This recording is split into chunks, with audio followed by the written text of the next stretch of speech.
अस्सलाम वालेकुम दोस्तों, मैं हूँ वकास अहमद और आप देख रहे हैं मेरे यूट्यूब चैनल टेस्ट सोल्यूशन। दोस्तों, आज मैं सिंध पब्लिक सर्विस कमीशन के थ्रू जो हेडमास्टर और हेडमास्टर्स का टेस्ट कंडक्ट हुआ था, इसको हल करने जा रहा हूँ। जैसे कि आप लोगों को मालूम है कि 28 फरवरी को हेडमास्टर और हेडमास्टर्स का टेस्ट होने वाला है, तो आप लोग इस पेपर को का मॉडल यूज़ करके अपने लिए तैयारी कर सकते हैं। तो चलिए व्यूअर शुरू करते हैं। पहला क्वेश्चन है the permission of research hypothesis required, यानी जब हम रिसर्च करते हैं और इसमें हाइपोथेसिस फार्मूलेट करते हैं तो इसके लिए कौन सी चीज़ की ज़रूरत होती है? डेटा कलेक्शन की ज़रूरत होती है, स्टैटिस्टिकल एनालिसिस की ज़रूरत होती है, रिसर्च मेथडोलॉजी की ज़रूरत होती है, या रिव्यू ऑफ रिलेटेड लिटरेचर की ज़रूरत होती है? तो इधर सही ऑप्शन डी है, रिव्यू ऑफ रिलेटेड लिटरेचर की ज़रूरत होती है। क्वेश्चन नंबर 2 है how the local problem are solved as a topic of dash research, यानी लोकल प्रॉब्लम को सॉल्व करने के लिए कौन से टाइप की रिसर्च की ज़रूरत होती है? ऑप्शन ए है बेसिक, ऑप्शन बी है अप्लाइड, ऑप्शन बी सी है इवोल्यूशन, ऑप्शन डी है एक्शन। तो डी ऑप्शन ठीक है, एक्शन रिसर्च। एक्शन रिसर्च वो रिसर्च होता है जिसमें हम किसी प्रॉब्लम की इमीडिएट सोल्यूशन निकालते हैं। क्वेश्चन नंबर 3 है planning the test involve dash major steps, यानी जब हम किसी टेस्ट को कंडक्ट करने की कोशिश करती है तो इसके लिए कौन सी मेजर स्टेप्स की ज़रूरत होती है? तो इसके लिए 5 मेजर स्टेप्स की ज़रूरत होती है। कौन सी 5 स्टेप्स है? वो ये है, पहले ऑब्जेक्टिव, दूसरा टेस्ट फॉर्मेट, तीसरा टेस्ट क्वेश्चन, फोर्थ स्कोर, और 5 जो है ना फ्लाइट टेस्टिंग। तो ये जो है ना 5 स्टेप्स है, डी ऑप्शन ठीक है। क्वेश्चन नंबर 4 है हिस्टोग्राम और frequency histogram consist of a set of rectangle, C option ठीक है। क्वेश्चन नंबर 5 है a test is said to be dash if it is easy to administer, easy to interpret and has suitable time of requirement, यानी वो कौन सा test कहलाएगा जो आसानी के साथ लिया जा सके, आसानी के साथ बनाया जा सके, या आसानी के साथ इसको हम इंटरप्रेट कर सके? तो इस किस्म टेस्ट को प्रैक्टिकल टेस्ट कहा जाता है, बी ऑप्शन ठीक है। क्वेश्चन नंबर 6 है early childhood period is from dash, तो according to child development theory ये 2 to 6 है, सी ऑप्शन ठीक है। क्वेश्चन नंबर 7 है which of the following children is most likely to imitate the violence he or she seize on TV, यानी वो कौन सा बच्चा है जो है ना वो टीवी पर वायलेंस देखता है, उसको ज़्यादातर जो है ना वो कॉपी करेगा? तो ये गरीब का बच्चा हो सकता है, क्योंकि और उनको जो है ना ज़्यादातर एक्सपोजर नहीं मिलता और कि वो बाहर जा सके, लोगों को देख सके। तो सी ऑप्शन ठीक है, a girls from permissive lower class family. Question number 8 है truth in experimentation means that, कि एक्सपेरिमेंटेशन में ट्रूथ का क्या मतलब है? तो एक्सपेरिमेंटेशन में ट्रूथ का मतलब ये है कि वो रिसर्च जिसका रिजल्ट हम पब्लिक कर सकते हैं जिसमें कोई धोखा दो नंबरी न हो, तो वो ट्रूथ इन एक्सपेरिमेंटेशन है, डी ऑप्शन ठीक है। क्वेश्चन नंबर 9 है in the new education policy 2009 ICT stand for, अभी जो इम्प्लीमेंटेड पॉलिसी है वो भी 2009 का है, तो आईसीटी का मतलब है information communication technology, B option ठीक है। क्वेश्चन नंबर 10 है Athenian system of education use dash for moral training, यानी जो इथीनियन सिस्टम ऑफ एजुकेशन था उसमें जो अखलाकी ट्रेनिंग था इसके लिए क्या करते थे?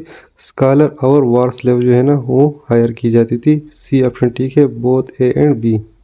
क्वेश्चन नंबर 11 है whether or not the learner has profited from the school experiences must be जज in term of the power of adaptation to present and future life requirement that he has achieved as a result of his। सवाल का मतलब ये है कि एक बच्चा है और स्कूल की जो एक्सपीरियंसेस है इससे फ़ायदा नहीं उठा पा रहा, तो इसका जो वजह है वो लर्निंग एबिलिटीज़ है। लर्निंग एबिलिटीज़ की वजह से वो अपनी एक्सपीरियंस से जो है ना वो फ़ायदा नहीं उठा पा रहा, तो इधर जो सही ऑप्शन है वो है ऑप्शन सी। क्वेश्चन नंबर 12 है the measurement and appraisal of dash involve more than an examination outcomes process and purposes important as these are an educational evolution, यानी जो एग्जामिनेशन के आउटकम्स है, प्रोसेस है, पर्पस है, किसके लिए होती है? लर्नर के लिए होती है, तो इधर जो है ना लर्निंग का लफ्ज़ मौजूद है, सी ऑप्शन ठीक है। क्वेश्चन नंबर 13 है associated with the conceptual inquiry style और curriculum development dash innovation strategies and the use of techniques from other discipline, तो इधर ठीक ऑप्शन मेरे ख्याल में है एजुकेशनल टेक्नोलॉजी, सी ऑप्शन ठीक है। क्वेश्चन नंबर 14 है which is informal education that which happen, तो इनफॉर्मल एजुकेशन वो एजुकेशन होता है जो हम जो है ना किसी कल्चर एक्टिविटी से हासिल करती है या फिर मीडिया से हासिल करती है, तो इस किस्म की एजुकेशन को इनफॉर्मल एजुकेशन कहा जाता है, ऑप्शन डी ठीक है, through B and C. Question number 15 है Cattell a psychologist has been given credit for introduce the term mental abilities, यानी केटल एक साइकोलॉजिस्ट था, उसने जो है ना मेंटल एबिलिटीज़ का लफ्ज़ इंट्रोड्यूस किया था। ऑप्शन नंबर डी ठीक है। क्वेश्चन नंबर 16 है when Galton set up the first laboratory to measure human character. इन ह्यूमन कैरेक्टर को नापने के लिए गार्टन ने जो लेबोरेटरी सेट किया था वो 1864 में किया था। बी ऑप्शन ठीक है। क्वेश्चन नंबर 17 है the parents, the teacher, the child himself and the guidance counsellor of specialist all should work cooperatively toward rehabilitation of a maladjusted child. For example एक माल एडजस्टेड चाइल्ड है, इसके rehabilitation के लिए तमाम तौक़ीफ़ी करके लोगों को कोशिश करनी चाहिए। क्वेश्चन नंबर 18 है as supervision has develop and to integral part of the total pattern of dash many definition of it have emerged. तो सुपरविजन का काम जो है ना वो गाइडेंस भी है, तो इधर जो है ना ऑप्शन ए ठीक है। क्वेश्चन नंबर 19 है the level of understanding and the amount of experience of each teacher और essential consideration इवॉल्वेटिंग and diagnosing.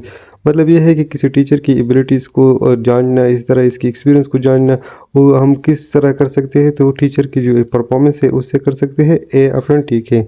Question number 20 है the concept of mental age is introduced by dash is the helpful techniques and the interpretation of raw test score.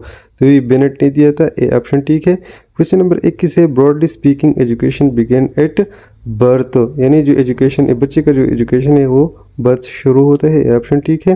Question number 22 है achievement refer to. Achievement क्या होता है? तो एक बच्चे का achievement ये होता है कि उसने क्या जो है ना सीखा है। Things children have learn. C option ठीक है। क्वेश्चन नंबर 23 है the dash school curriculum specially provide for developing fundamental skills through different kind of activities include art work, craft, manual labour and out of school expenditure etc। तो ये हम जो बच्चों को primary level पर सिखाते हैं आर्ट वर्क, इस तरह क्राफ्ट और मैनुअल लेबर वगैरह। तो सी ऑप्शन ठीक है। क्वेश्चन नंबर 24 है present day philosophy of education lays emphasis upon the adjustment of whole individual physically, mentally and socially. यानी आजकल जो एजुकेशन पॉलिसी है, एजुकेशन फिलॉसफी है, उसका मेन मकसद ये भी है कि वो बच्चा जो है ना वो फिजिकली भी ठीक हो, मेंटली भी ठीक हो और सोशली भी ठीक हो। ये ऑप्शन ठीक है। क्वेश्चन नंबर 25 है it is well to observe that dash is always mean to end and never end in itself. जो हमारी एवोल्यूशन है वो कभी ख़त्म नहीं होता, वो हमेशा जारी और सारी रहता है। तो सी ऑप्शन ठीक है। क्वेश्चन नंबर 26 है the child who is nervous, A social, aggressive और शाई can not obtain the maximum benefits from his. एक बच्चा है जो ए सोशल भी है, नर्वस भी है, एग्रेसिव भी है, तो जो है ना ज़्यादा से ज़्यादा फ़ायदा हासिल नहीं कर सकता। किस चीज़ से? लर्निंग एक्सपीरियंस से। बी ऑप्शन ठीक है। क्वेश्चन नंबर 27 है which of this is complex activity. इनमें से कौन सा मुश्किल एक्टिविटी है? लर्निंग टू राइट, यानी जो लिखना है ना, इसको जो है ना ये बहुत ही मुश्किल एक्टिविटी है। ए ऑप्शन ठीक है। क्वेश्चन नंबर 28 है पैराडाइम मीन्स। पैराडाइम का क्या मतलब है? पैराडाइम का मतलब एन एग्जाम्पल भी है, बेसिक थ्योरी भी है, कंसेप्चुअल फ्रेमवर्क भी है। तो ऑप्शन डी ठीक है, all of the above. Question number 29 है behaviourism as a school of thoughts owes its origin to Watson. A option ठीक है, J B Watson 1878 to 1958। Question number 30 है जो इस पेपर का आखिरी क्वेश्चन है an individual psychological makeup can be measured by the dash test.